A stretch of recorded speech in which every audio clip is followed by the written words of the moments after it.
欢迎来到星星频道，请点击订阅并关注，获取最新资讯。家业收官，杨紫又扑了。别急着嘲笑，他的算盘打得比谁都精。家业迎来大结局，网上却吵翻了。一边是追完全剧的观众在喊意难平，田将越欠8房的那一记磕头，到底什么时候还？另一边，更多路人的反应是杨紫又有新剧了，怎么一点水花都没有？这话说的倒也不冤枉。看看数据，曾经的杨紫手握香蜜网播162亿，亲爱的热爱的双台收视破1.2，搭档的男主从邓伦到李现，个个被他带飞成顶流。那几年的杨紫是实打实的90花第一梯队，热搜体制，播一部爆一部。再看家业，上星央视黄金档，收视稳是稳了，可你要说爆，确实差点意思。微博热搜没图榜，短视频平台没刷屏，连豆瓣专组讨论量都比不上他早年的甜宠剧。于是老调重弹，杨紫不行了，带不动热度了。但如果你真这么想，可能就错过了这篇文章最核心的事。他压根没打算让家业成为第2部香蜜，而是选了另一条路。这条路走得有多稳，看看排播就知道了。早生命树，晚家业，杨紫双剧接连登陆央视8套，连央妈都亲自下场宣传，这含金量不比热搜实在。不红了的错觉，从什么时候开始的？先把时间轴拉回2021年，那一年，影视行业正在经历一场大洗牌。觉醒年代，《山海情》功勋霸占收视榜，主旋律和现实主义题材全面崛起。周迅靠功勋的屠呦呦和小敏家双角色横扫榜单，童谣凭30而已拿下白玉兰视后。热巴有你是我的荣耀，宋轶靠赘婿刷了一波存在感。而杨紫呢？这一年，杨紫的待播剧《青簪行》因为男主出事，直接积压。余生请多指教排期反复横跳，愣是拖到次年才上线。唯一播出的是女心理师，题材新颖，演技在线，可叙事混搭让口碑2极分化，结局还被骂烂尾。全年下来，曾经播一部爆一部的杨紫，交出的成绩单是1部争议剧，2部压箱底。年末还官宣和老东家欢瑞解约，6年合作画上句号。从顶流到查无此人，只用了2年。从望男主到提名白玉兰，杨紫的转向早就有迹可循。回头看看杨紫的红线，其实分水岭非常清晰。早年的杨紫走的是典型流量花路线，香蜜的紧密，前期没心没肺啃葡萄，后期撕心裂肺哭戏刷屏，搭档邓伦直接晋升1线。亲爱的热爱的童年，软萌学霸倒追电竞男神。和李现的童颜 CP 火到线下实体广告牌被粉丝踩踏。那几年的杨紫角色标签就4个字：甜、虐、爱、哭。表演风格外放，情绪大张大合，一部剧至少贡献10个出圈哭戏片段。市场也吃这一套，搭档的男演员个个飞升，他落了个望男主的名号。商业价值和流量热度双双登顶同龄女演员。可从长相思开始，风向明显转了。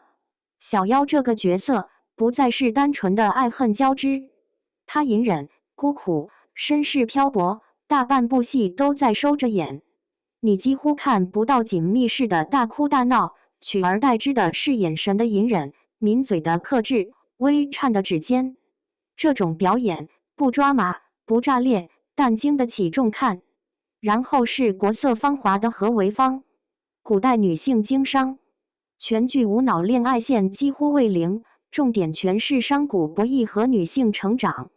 杨紫把这个角色从弃女演到女商贾，一路收敛锋芒，靠的是细节递进，不是情绪爆发。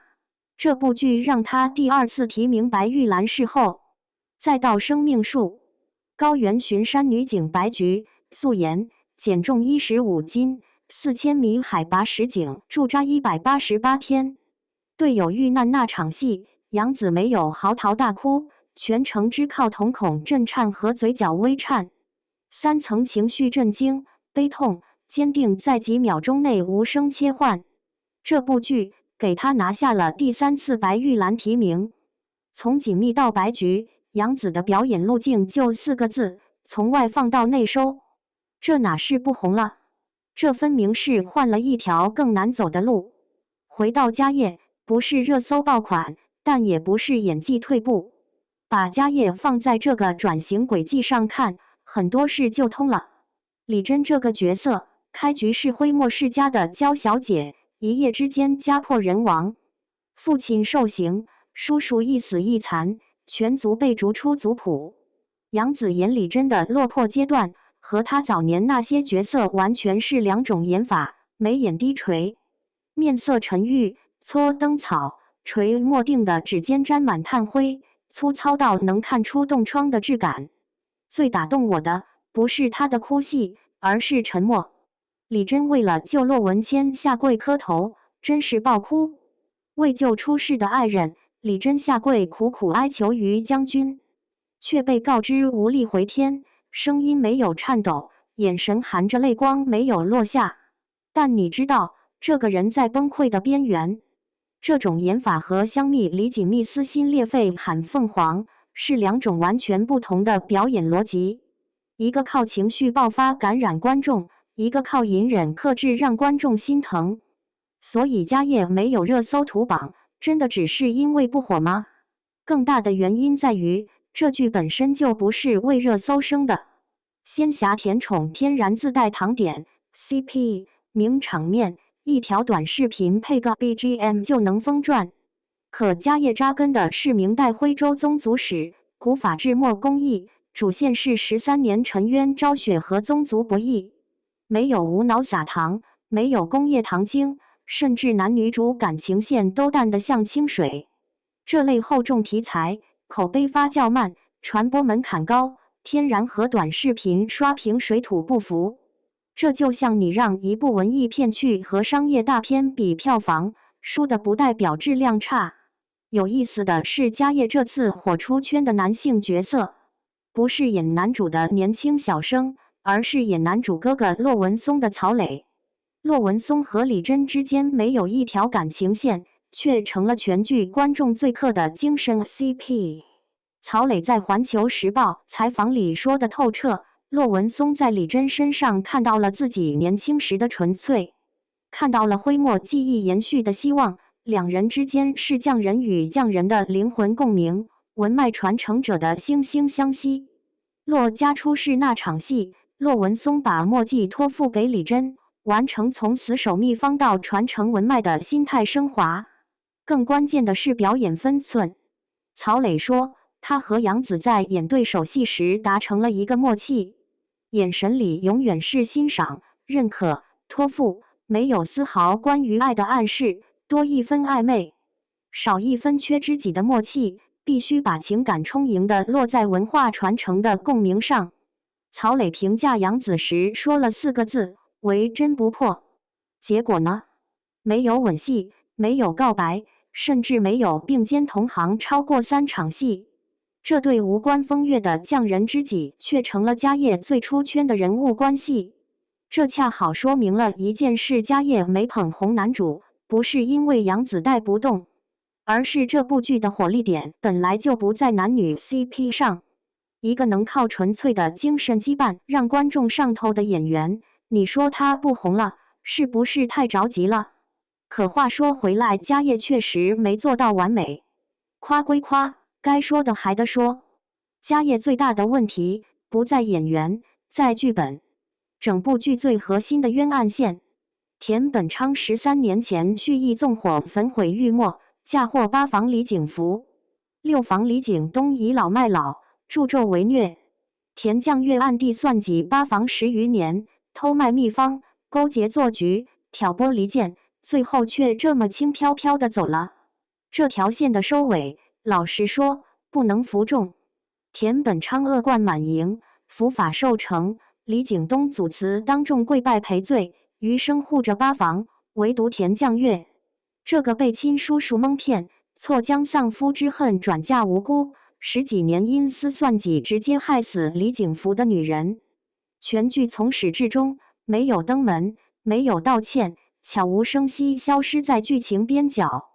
有人说他也是受害者，一生被当棋子，内心煎熬以示惩罚。这话我不同意。身世悲情从来不是作恶的免死金牌。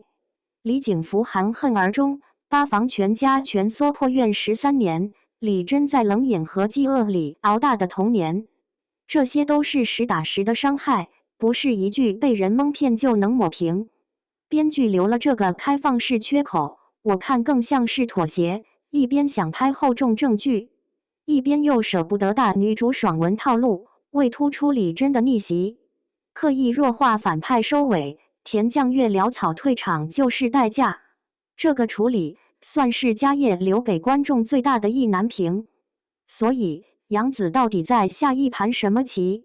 最后说回杨紫，盘点他接下来的待播作品，猎毒是缉毒题材，苍穹之北是航天题材，更多都还是现实主义、主旋律等题材，类型铺得很开。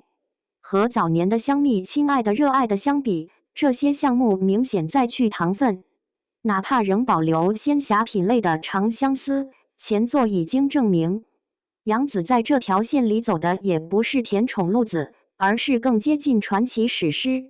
从流量到实力，从热搜到白玉兰，从搭档飞升到独扛大梁，这条路走得很慢，甚至看起来没那么热闹，但每一步都踩实了。